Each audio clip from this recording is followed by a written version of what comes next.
There's a quiet longing that pulses beneath the surface of your everyday life. You might not name it, you might not even recognize it, but you feel it. In the way your heart aches for connection, in the way your chest tightens when someone pulls away, in the way your soul leans toward the person who offers just enough warmth to make you hope, and just enough distance to keep you starving. You're not just looking for love, you're waiting to be saved, and you've built that hope into people before they even had the chance to earn it. You've handed them the script before they auditioned for the part. You told yourself, maybe this time it'll be different. Maybe this is the one who'll finally understand me, finally stay, finally fix the ache I've carried for years. But Carl Jung would say that ache is not theirs to fix, because what you're waiting for is not a person. It's a return to the parts of yourself you abandoned long ago. Jung believed that the deepest suffering is not caused by the external world, it's caused by the split within, the fracture between who you are and who you think you must be to be loved, the inner exile of your true self in exchange for approval, for survival, for a temporary sense of belonging. And when we exile parts of ourselves, we start searching for someone else to carry them. We wait for someone to see the parts we're too afraid to show, to name the pain we never learned how to speak, to hold the weight we've been carrying in silence. We wait for someone to finally say, I see you, I choose you, I will never leave. But this is not love, this is longing. This is the child in you, still hoping that someone will show up and do what nobody could when it mattered most. Jung called this projection, the unconscious act of placing our inner world onto others. When you haven't yet met your own soul, you look for it in someone else's eyes. When you haven't integrated your own fear, your own shame, your own vulnerability, you search for a person to rescue you from it. That's how it begins. You meet someone, you feel that spark, that gravitational pull, that deep, unshakable feeling of, I know you. But what you're recognizing isn't their soul, it's your shadow. It's the part of yourself you've disowned, showing up in a body that feels like salvation. You don't fall in love with them. You fall in love with the version of you they awaken, the one who hopes again, the one who feels chosen, the one who, for a fleeting moment, gets to believe that maybe you're finally enough. And when they pull away, you don't just lose them, you lose that version of you. You fall back into the void you were trying so hard to outrun, and it feels like abandonment.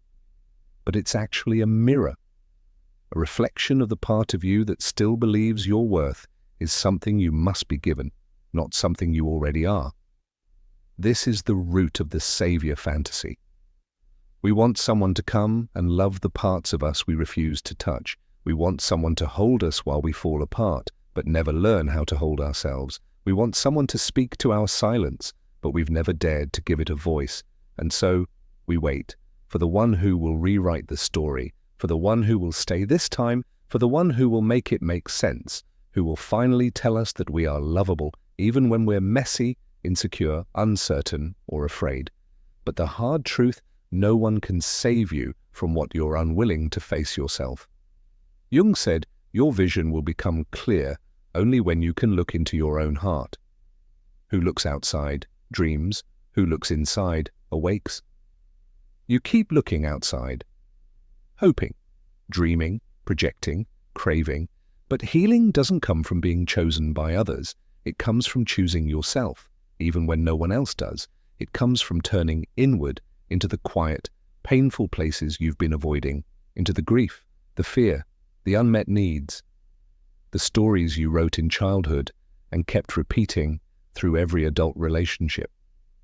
It comes from facing the terrifying, beautiful truth that the person you've been waiting for is you.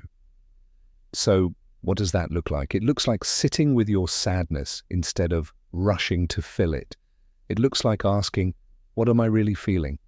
Instead of distracting yourself with another message, another scroll, another situationship. It looks like feeling the ache of unmet needs and grieving them, not numbing them.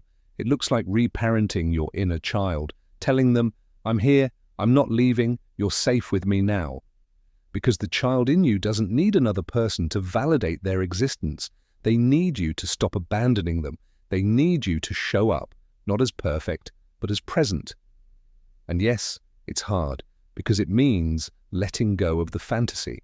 It means realizing that the person you were waiting for, the one who would sweep in and love you so completely that you'd never feel broken again, that person was never coming, because they were never meant to.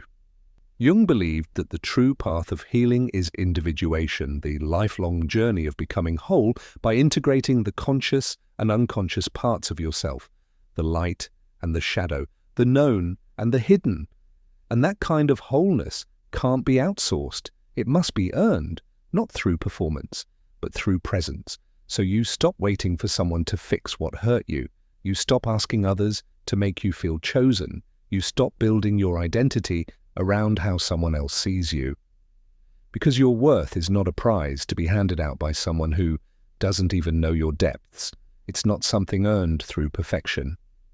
It's not found in someone staying. It's found in your own ability to stay with yourself. Here's the paradox. The moment you stop needing to be saved is the moment you become available for love, not the kind of love that feeds on fantasy or projection, but real, grounded, conscious love. Love that doesn't complete you but meets you. Love that doesn't fix you but supports your becoming. Love that doesn't feel like rescue but feels like respect. And the only way you become available for that kind of love is by first giving it to yourself, by holding space for the parts of you that no one else did, by reclaiming the self you kept waiting for someone else to find. You are not broken. You are not unworthy. You are not too much, too sensitive, too complicated. You are just still learning how to return to yourself. Still learning that safety isn't something you find in someone's arms. It's something you build inside your own. Still learning that the rescue you seek is not about being saved from pain. It's about learning how to walk through it without abandoning yourself. Because the greatest act of healing is not when they say, "I choose you." It's when you say it. To the parts of you that still feel unworthy, to the child in you who still thinks they need to perform for love, to the teenager in you who mistook intensity for intimacy, to the adult in you who's still waiting for a sign that you're enough. So stop waiting. Stop waiting for the text that never comes, the message you keep rereading, hoping the meaning will shift. Stop refreshing your screen like it's a sacred ritual, waiting for someone to finally see your worth, wrapped in 3 blinking dots that disappear before they form closure. You deserve more than silence dressed as suspense. Stop waiting for the call that used to ring at midnight, when they whispered things that sounded like forever, but felt more like fantasy. The call you still imagine during quiet evenings, thinking maybe if they remember your laugh or your softness or the way you loved them when they didn't deserve it, maybe they'll come back. Maybe they'll save you from the emptiness they left behind. Stop waiting for the apology you built your healing around. The words that were supposed to free you. I was wrong. You didn't deserve that. You were enough. You keep thinking that if they just acknowledged your pain, the wound would close. But Jung would tell you true closure doesn't come from them. It comes from your decision to stop needing it. Some people will never say sorry, not because you didn't deserve it, but because they don't know how to face themselves. Stop waiting for them to come back and validate the identity you constructed around being needed, around being the one who cared more, around being the one who stayed. You've been trying to turn your pain into proof that you loved well. But the truth is, love that costs you your peace is not love, it's sacrifice. And that's not your role anymore. Stop waiting for someone else to show up and love the parts of you you've been taught to hide. The needy part, the angry part, the soft part, the part that breaks too easily and loves too hard, the part that still flinches at rejection and clings to approval like oxygen. You think someone else loving those parts will redeem them, but that belief keeps you enslaved, because until you love those parts yourself, anyone who offers that love will feel like a lifeline instead of a choice. Jung believed that the soul suffers when we abandon our inner truths for outer validation. That waiting for others to accept us, without first accepting ourselves, leads us into a life of projection and longing.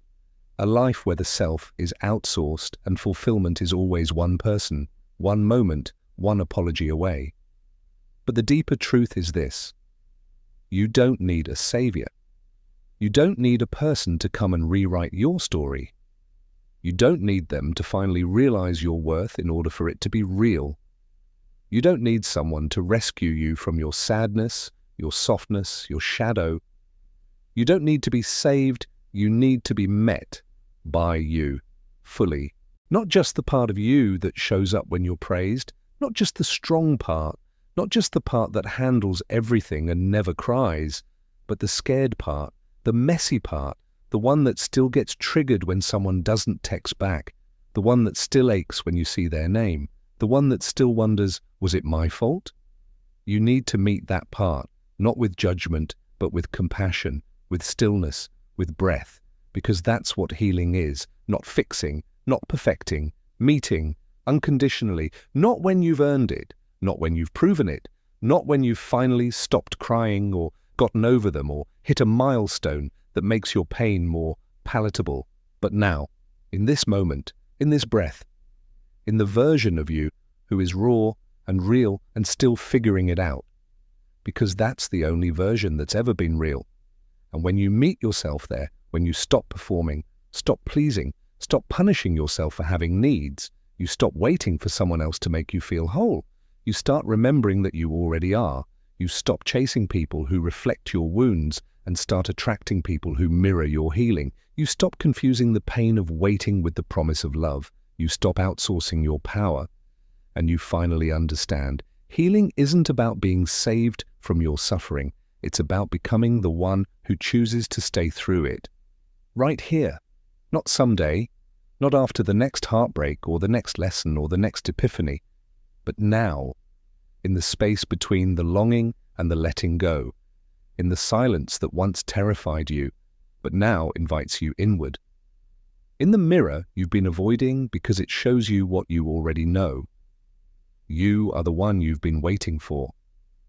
Not in a cliché way, in the deepest, most honest, most powerful way possible. You are the presence that doesn't leave when you unravel. You are the voice that says, I see you and I'm not going anywhere.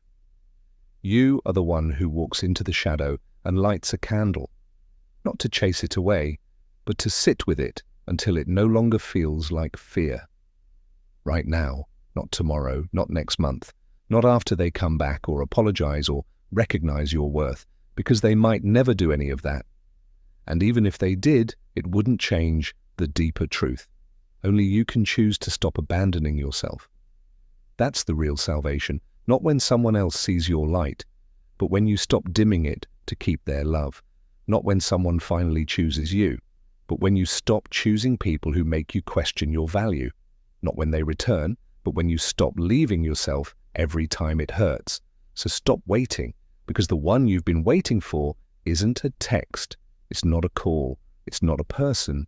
It's the moment you look at your reflection and say, I choose you, even here, especially here. And that's what Carl Jung would call awakening, the end of the dream, the beginning of truth, and the return to the only place real love ever begins, within.